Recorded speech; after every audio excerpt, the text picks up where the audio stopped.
Okay, now it is time for the final part of the Boscombe Valley Mystery. Let us begin. The Boscombe Pool, which is a little girt sheet of water some 50 yards across, is situated at the boundary between Hatherley Farm and the private park of the wealthy Mr. Turner. Above the woods which lined it upon the further side, we could see the red jutting pinnacles which marked the site of the rich landowner's dwelling. On the Hatherley side of the pool, the woods grew very thick, and there was a narrow belt of sodden grass 20 paces across between the edge of the trees and the reeds which lined the lake. Lestrade showed us the exact spot at which the body had been found, and indeed so moist was the ground that I could plainly see the traces which had been left by the fall of the stricken man.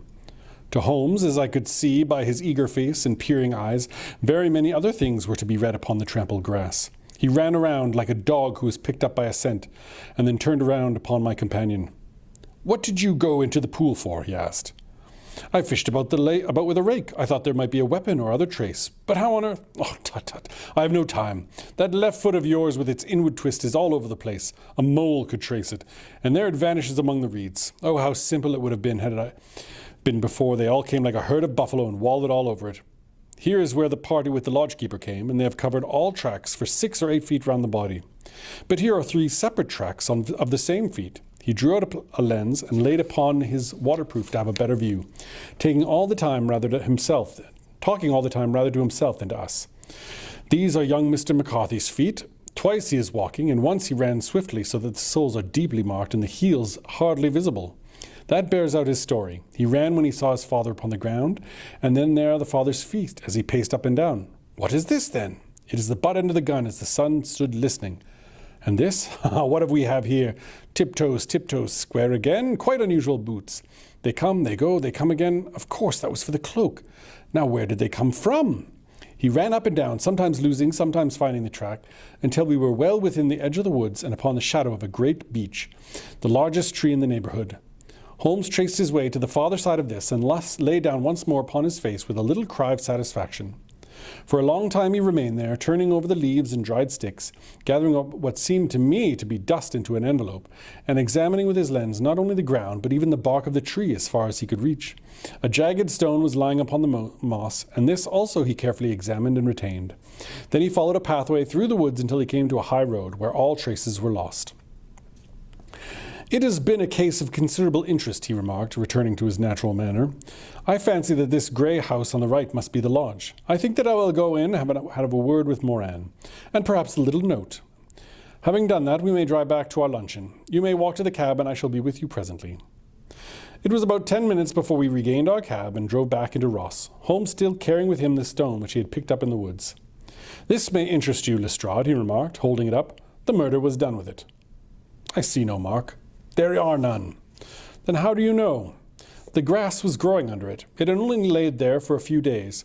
There was no sign of a place whence it had been taken. It corresponds with the injury. There is no sign of any other weapon." "And the murderer?"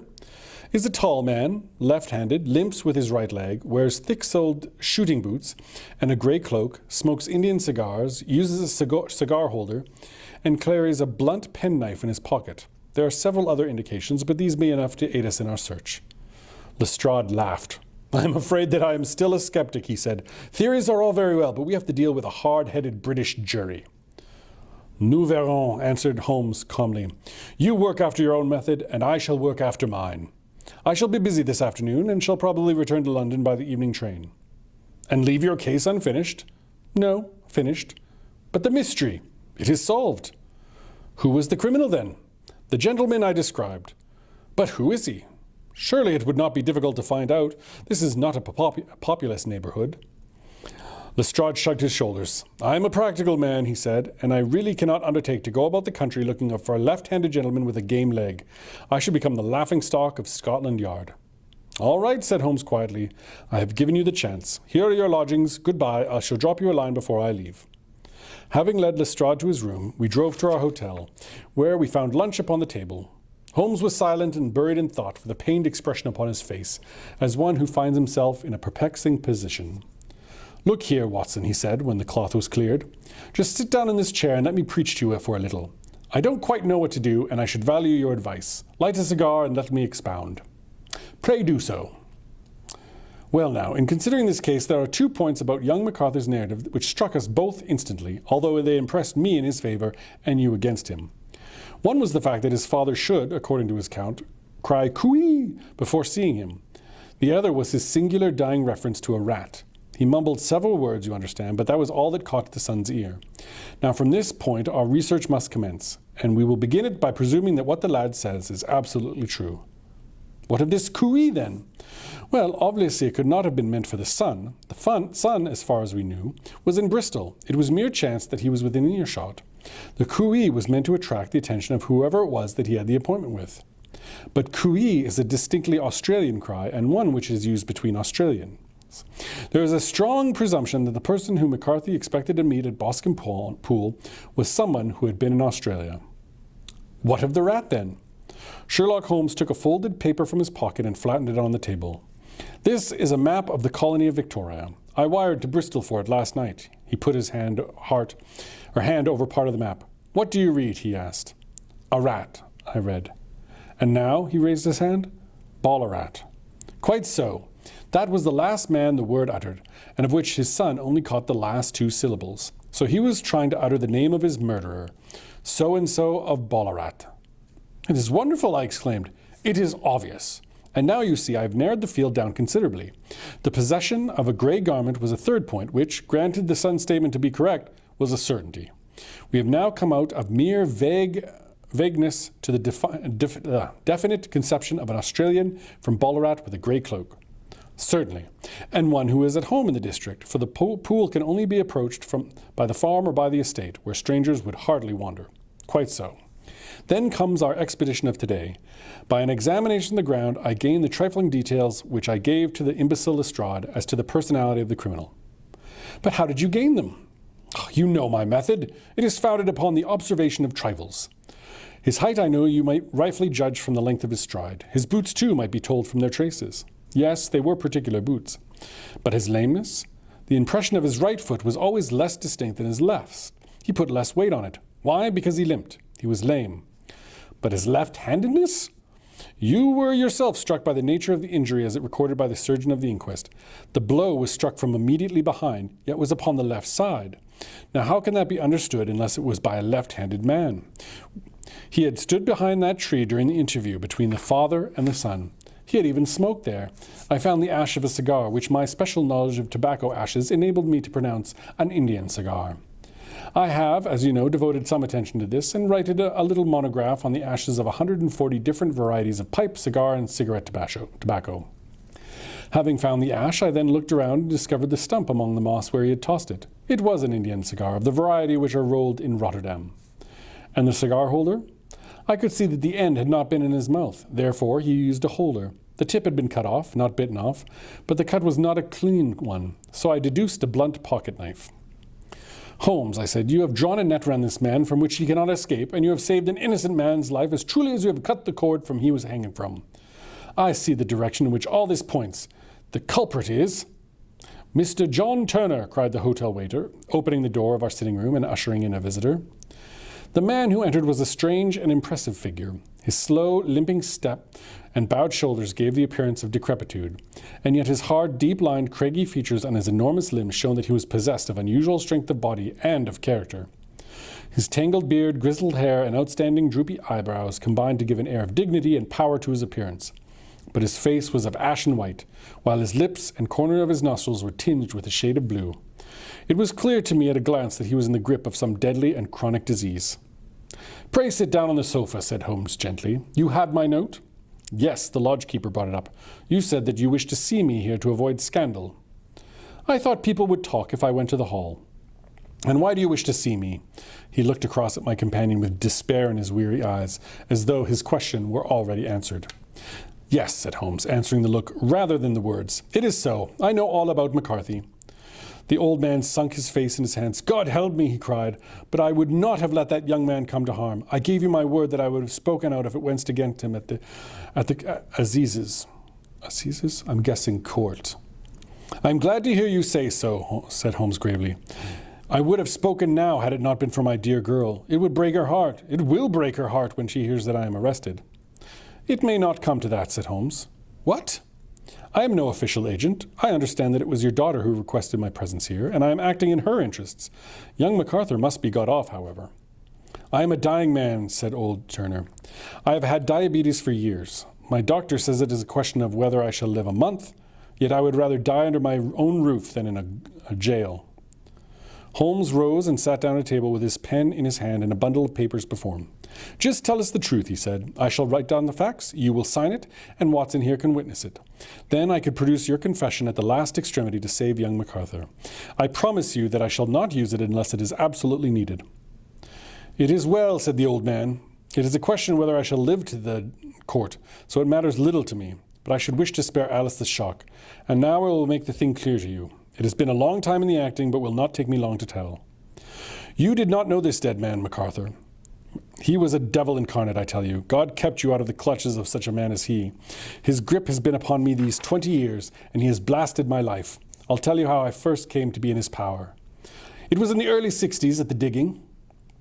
I was a young chap then, hot-blooded and reckless, and ready to turn my hand at anything. I got among bad companions, took to drink, and had no luck with my claim.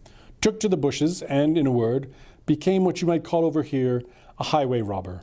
There were 6 of us, and we had a wild, free life of it, sticking up a station from time to time, or stopping the wagons on the road to the diggings.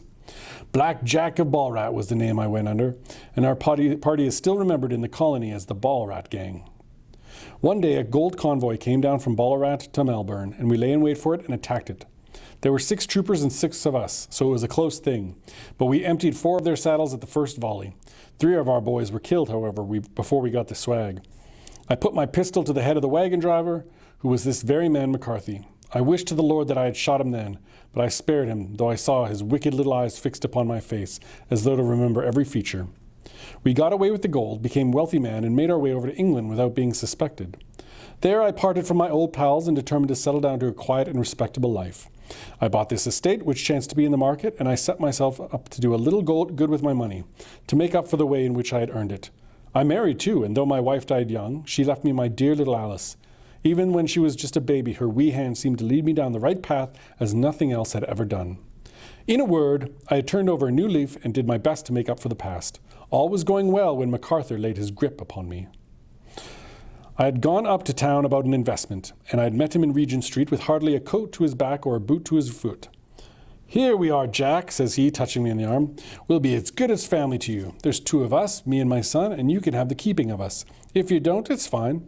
Law-abiding country is England, and there's always a policeman within hail." Well, down they came to the West Country. There was no shaking them, and there they have lived rent-free on my best land ever since. There was no rest for me, no peace, no forgetfulness. Turned where I would, there was his cunning, grinning face at my elbow. It grew worse as Alice grew up, for he soon saw I was more afraid of her knowing my past than of the police. Whatever he wanted he must have, and whatever it was I gave him without question. Land, money, houses, until at last he asked for a thing which I could not give. He asked for Alice. His son, you see, had grown up, and so had my girl, and as I had known him to be in weak health, it seemed a fine stroke to him that his lad should step into the whole property. But there I was firm. I would not have his cursed stock mixed with mine. Not that I had any dislike to the lad, but his blood was in him, and that was enough. I stood firm. McCarthy threatened. I braved him to do his worst. We were to meet at the pool midway between our houses to talk it over. When I went down there, I found him talking to his son, so I smoked a cigar and waited behind a tree until he should be alone. But I listened to all his talk that was black and bitter in me seemed to come uppermost. He was urging his son to marry my daughter with as little regard for what she might think as if she were a slut from off the street. It drove me mad to think that I and all that I held most dear should be in the power of such a man as this. Could I not snap the bond?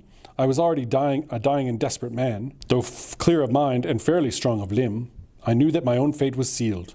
But my memory and my girl, both could be saved, if I could but silence that foul tongue. I did it, Mr. Holmes. I would do it again. Deeply as I have sinned, I have left a life of martyrdom to atone for. But that my girl should be entangled in the same meshes which held me was more than I could suffer. I struck him down with no more compunction than if he had been some foul and venomous beast. His cry brought back his son, but I had gained the cover of the woods, though I was forced to go back to fetch the cloak which I had dropped in my flight. That is the true story, gentlemen, of all that occurred. Well, it is not for me to judge you, said Holmes, as the old man sighed the statement which had been drawn out. I pray that we may never be exposed to such a temptation. I pray not, sir. And what do you intend to do? In view of your health, nothing. You are yourself aware that you will soon have to answer for your deed at a higher court than the assizes. I will keep your confession, and if Miss McCarthy is condemned, I shall be forced to use it. If not, it shall never be seen by mortal eye, and your secret, whether you be alive or dead, shall be safe with us. Farewell, then, said the old man solemnly. Your own deathbeds, when they come, will be an easier for the thought of the peace which you have given to mine. Tottering and shaking in all his giant frame, he stumbled slowly away from the room. God help us, said Holmes after a long silence. Why did fate play such tricks with poor helpless worms?